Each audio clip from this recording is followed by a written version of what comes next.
Hello, everyone, and welcome to the Writers Podcast. I'm going with the Writers Podcast today because we have four. So there's I started doing something new, y'all, where I actually tell you the names of the podcasts that I have. Go figure. So there's And I Thought, Meet Hollywood Monday, the Ladies Tell Podcast, and the Writers Class. There you go. So I think we're gonna do a Writers Class today. What? It feels good. Feels good to be like semi-author like. Anyway.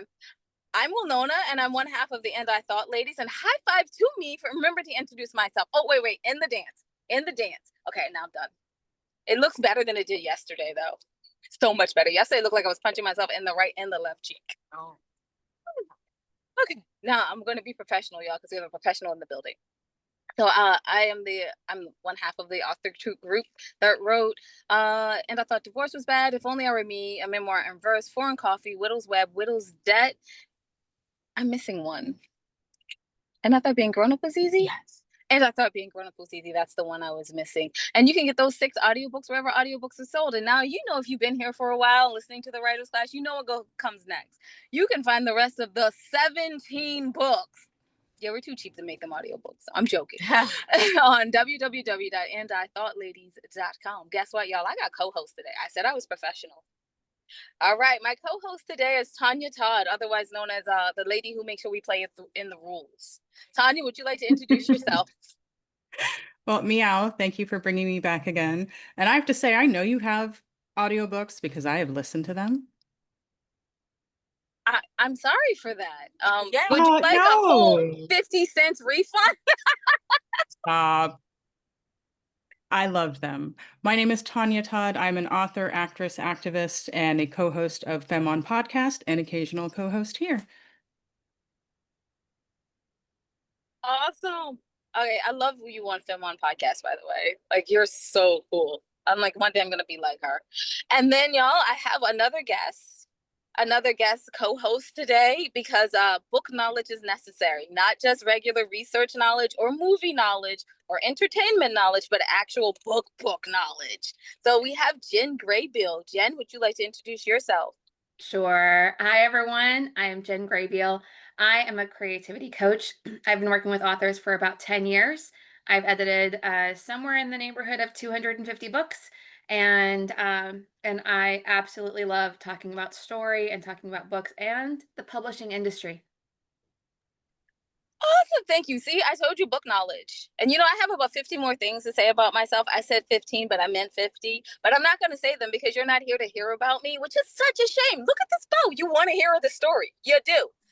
But you're not here to hear about me. You're here to hear about our wonderful guest. Wonderful guest. Would you like to introduce yourself? Hi, I would. Hello, everyone. I'm Lizz Schumer. I also want to hear about that bow, but we won't talk about that right now. I'm also a writer and an editor right now, working at People Magazine, heading up our books coverage.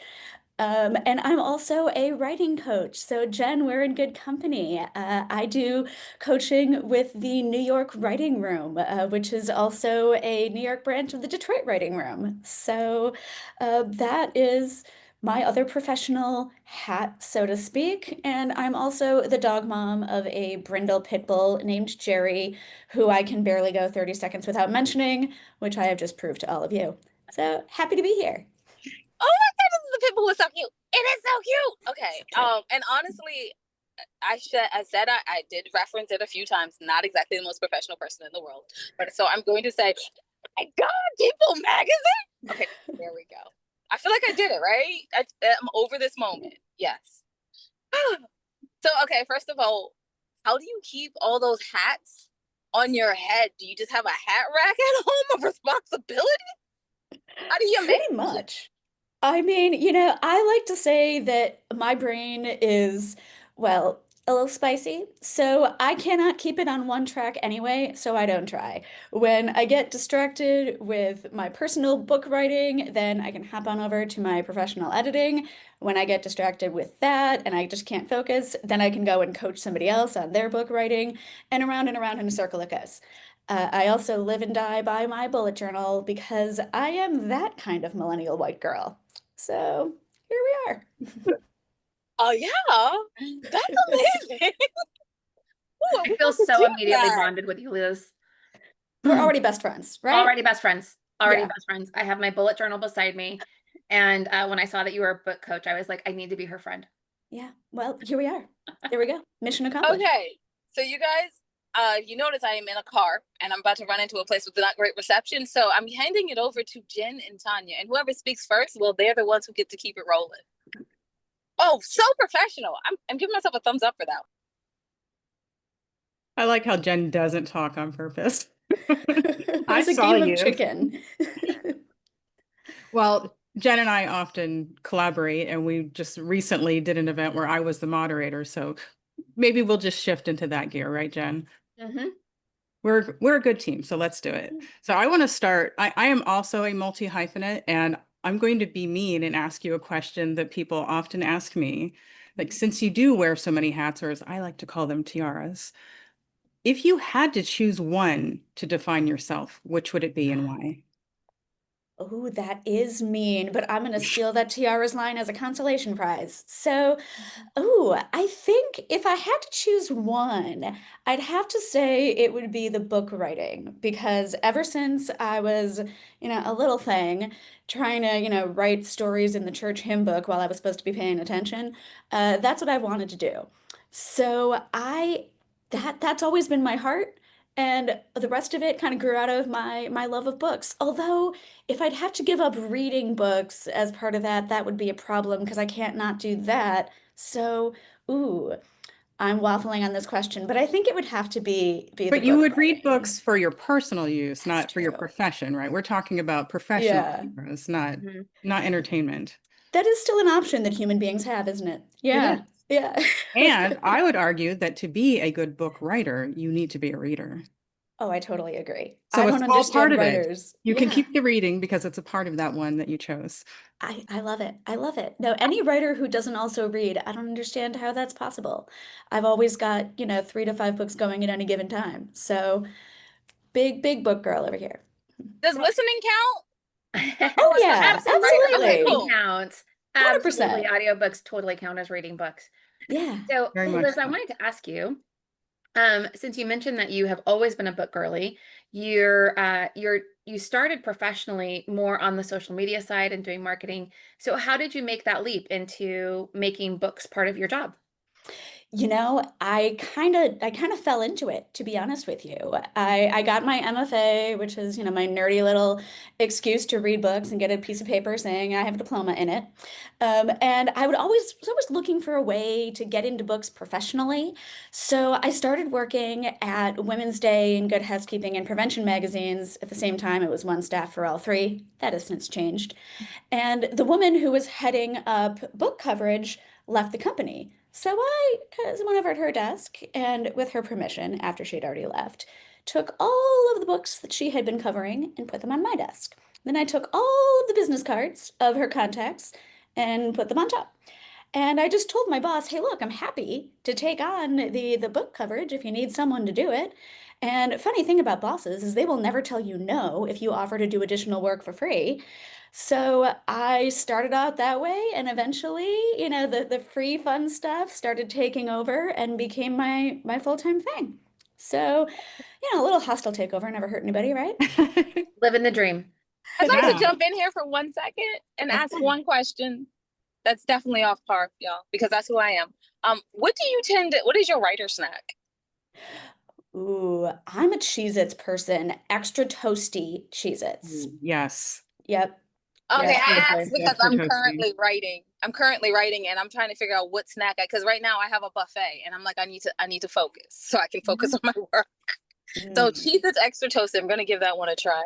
All right, Yep. y'all. I'm out of it again. I'm out of it. I'm sorry for jump. Actually, while I'm here, one more question, which I know everyone's gonna want to know. How do you get a magazine to cover your book? Do you have any 3 tips? That, what I always tell people, it is a combination of persistence, luck, and magic. So it's really one tip with two sidecars, right? So persistence. You have to be on my radar to get covered, right? It's just like buying a lottery ticket. You're not going to win it if you're not in it. So talking to everybody you can about your book, because the more attention that it's getting on the internet, on social media, amongst your friends and family, whoever, the more likely it is going to pop up on my radar. I mean, I have, publicists and marketing people pitching me books all the time, but if something pops up on TikTok that everybody's talking about, well, I'm going to want to talk about it too. So, I'm only human, girls. So that's maybe a tip and a half. Get people chattering and make sure that you're making your way onto my radar. I have just destroyed my inbox with that statement, I'm sure, but that's okay. That is what I'm here for. I just want to tell everyone it's really hard to find her email address, so don't try. Yes, very, very hard. Very, very hard. Incredibly hard. Stop before you even start. But honestly, a lot of it is luck. And I always like to reassure people, because it's hard out in these streets, we all know that if your book is not getting any attention, it doesn't mean it's not good. It's probably great, because there's so many great books out there. I'm not lying when I tell you I lie awake worrying about missing something really great, because I'm sure it happens. Um, so it doesn't mean that your book sucks. It doesn't mean that you're not doing what you should be doing. It's a numbers game, and the fact is there are so many people out there trying to do the same thing that you're trying to do. So keep up the hustle, and hopefully it'll pay off. That's probably my best advice. Jen, you have a question, because I recognize Tanya asked one. Did I hear you ask one? I did.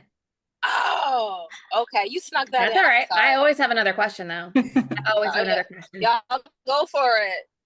So, I'm curious. So you mentioned that you get some of your recommendations from TikTok, and I love that for you. What is a book that was not from TikTok that people are not talking about that you've read recently or in the past that you really, really loved that you want more people to read? Ooh, that is a good question. I mean, and that not from TikTok is especially, I love that, because we're already finding things that way, right? So we don't need help with those things. So let me see, something that I've read recently that I really want people to read. I'm trying to think of one that is not already going to be on everyone's radar. Ooh, you know what I loved? There's a book called My Friends by Frederick Bachman. And it's all about art and being a teenager and the friends that you make when you're young and scrappy and just coming up in the world. There's a little bit of a mystery to it, but for anyone who had that really close group of friends when you were first starting out and wanted to be with those friends forever, whether that happens or not, no spoilers. I will never spoil anything on purpose. This book is great.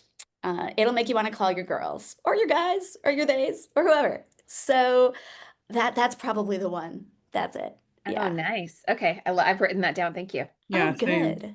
Yeah. I hope you love it. So speaking of books that sound like we will love, I saw that you described your latest manuscript as a literary-leaning, polyamorous LGBTQ plus dystopian with a Mhm. little romance, some thrills, and a mystery at the heart of it all, which is exactly the type of description that will get you scooped up by an agent in a heartbeat. But I want to know what inspired that story, because that's a lot of intersections, you know? It's a lot of intersections. I know. Well, welcome to how my brain works, y'all. So, you know what inspired it is I was thinking, I was talking to my partner, and we were all talking about how if the zombie apocalypse comes, take me out. I do not want to survive Last of Us style. I don't want to be No, fighting. I'm I'm with not you. out in these streets trying to survive. That is not No, me, no, not that my is not my vibe. journey. No, not my journey. So I started thinking about, okay, we know what the heroes do at the end of the world. We know what the, anti-heroes do. What about the everyday people who are just like stuck, caught up in all of this? What are they doing? Well, they're probably holding up where there's food. And we all went through the pandemic. What happens when you're stuck in close proximity? Either you kill each other or something happens. I have What more if fun than that. you have more fun than not? So if you're stuck in a safe house with a whole bunch of hot people and you're under a stressful situation and none of you are particularly inclined to save the world, you're just gonna have a little fun in the meantime. So Yeah, that's a lot about of where Fantastic. that came from. Fantastic. Well, you are in in a great spot because all three of us know literary agents that would be great for this. So when we're done offline, we will find out about that hair ribbon and we're going to give you our recommendations. Perfect. Hey, we got to help each other out here, right? Right. That's what literary community is all about. So my next question for you, I said I was done with two, and then I thought of one. It's the way my brain works. So my next question for you was, so going from reviewing books and reading books to writing books, what were there any transferable skills, and did it have any impact on how you wrote? Because you know how to write a great book review. So like while you were writing it, were you like, well, is that going to go with the reviewer? Ooh, that is a good question. I think, it's like anything, right? You can't turn the rest of your brain off when you're working on one of these segments, when you got one of your tiaras on, as Tanya just taught me. So I think the one thing that gets into my book writing and in my book reviewing too, probably, is I never want to enact one of my own pet peeves. So, one of my pet peeves is when authors spend too much time taking us into the deep history of something when I just want to get to the action. I love a good backstory, y'all. Don't get me wrong. But when we take a detour and learn all about, I don't know, the history of the beaches of Normandy, which is from a book I'm just recently reading that I'm not going to tell you about because I did not love it and I don't do that to people. That's unnecessarily mean. Um, there's this couple, they're in Normandy, they're about to have a sexy time, and then suddenly we're off here talking about World War II. And I'm like, okay, but what about those two people who are just about to get to it?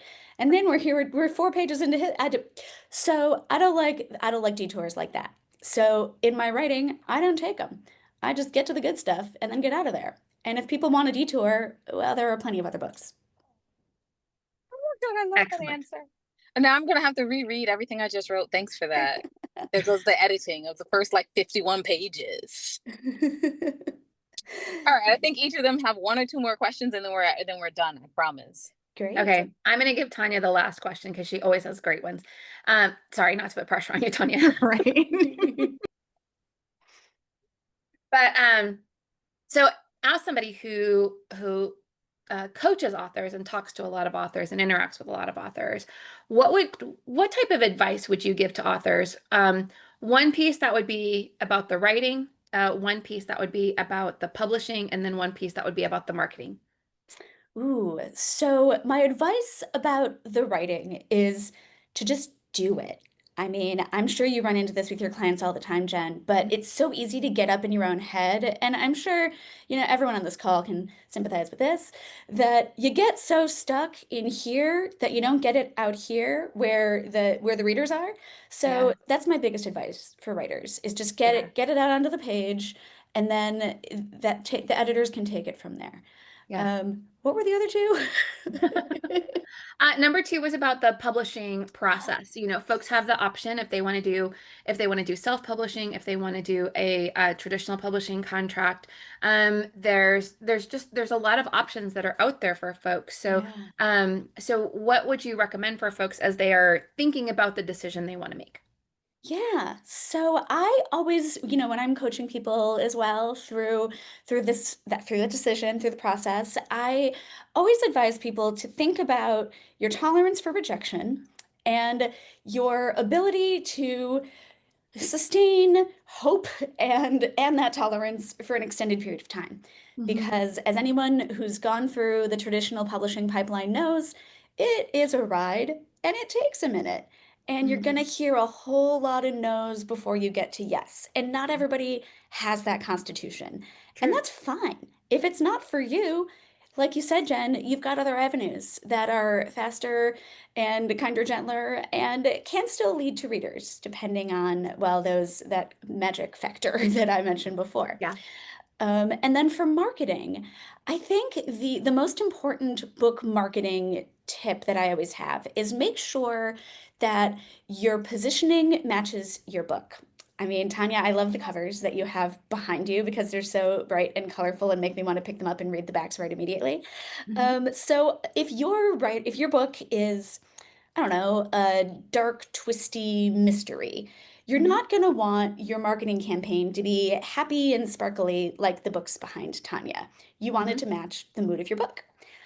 On the other hand, if you've got a happy-go-lucky romance, then go ahead and pepper all your marketing with hearts and stars and emojis and fun things like that, because that's the mood that you want to put your readers in and your reviewers and anyone else who's getting your pitch. So make sure that your pitch matches your book, and then you'll be set up for success. Excellent, excellent. Tanya, apparently you have the next to last question. Yeah. I am so glad you asked that question, Jen, because I had something similar in mind. It's like, oh, we can only choose one, but now I get to ask what I really want to know. Ooh. You've had your fingers in, so many different pots. You've done a lot over the years, both professionally and personally. What have you learned about yourself through all of these venues and everything that you've done in your professional and personal journey? Ooh, that is a good one, Tanya. I Mhm. think, Told you she'd be great. yeah, no, you were right, Jen. You see, this is why we're best friends. Uh, so I think the biggest thing that I've learned is that I do have a high tolerance for rejection and for getting that no, because you have to in this business. And earlier on, when I was first starting out in life, but in also all of these different avenues, I would take it very personally when I'd get a no, or when someone wouldn't like something that I put out there, or get haters on the internet or whatever. And I've learned to just be like a duck and let it roll off and keep quacking, because other people's opinions are other people's opinions. And I'm not for everybody, and that's great, because the best treats have their dedicated audience. And I'd rather be, I don't know, an artisanal something than Wonder Bread. So, Ooh, love yeah. that. Okay, so she's stealing the tiara and I'm stealing artisanal instead of Wonder Bread. So if that happens in the middle of a dark noir detective novel, that is all your fault. It's I'll not that take I'm a it. bad writer. Thank you so much for being here with us today, Liz. If you don't mind, can you tell us where we can read some of your articles, or maybe in the future your book, where you hope it'll win? Because I'm not gonna ask, where do people check you out, and because we don't want your inbox full. Well, no, everyone, feel free to pop over and say hello. My inbox can take it. The easiest place to find me is either on my website at lizschumer.com, or I've fled many of the forms of social media because that's where the bad guys live. But I am on Instagram, same handle, Liz Schumer, and I'd love to chat with y'all about books and, food and pit bulls and all of the things. So thanks again for having me. This has been so fun. This has not even felt like a real And I Thought Ladies podcast, because I did not ask anything about food, except for the toasted cheeses. Like, I feel like I should have asked about favorite things, but whatever. But so Data's over here telling me to hurry up before we run out of before I end up going down to one bar. So No, no. I'm gonna go ahead and wrap it up for us over here. My name is Winona, and I'm one. Oh my School. good gracious! You know what I just forgot? My narcissism popped up and was wrapping it up for myself, and did not wrap it up for the other two. I have co-hosts. Wow. And would you, and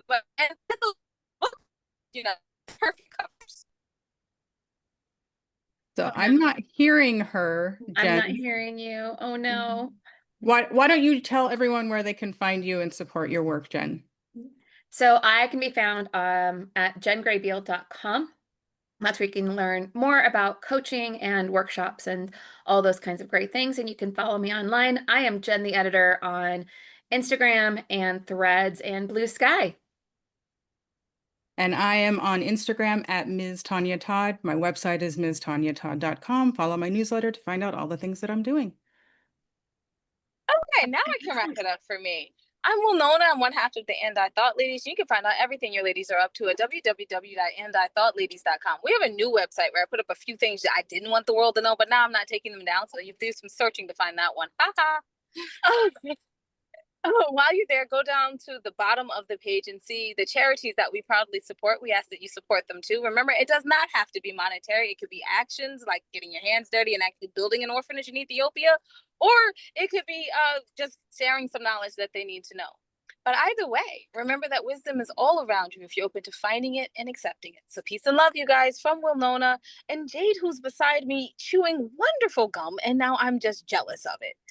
And by the way, thanks for listening.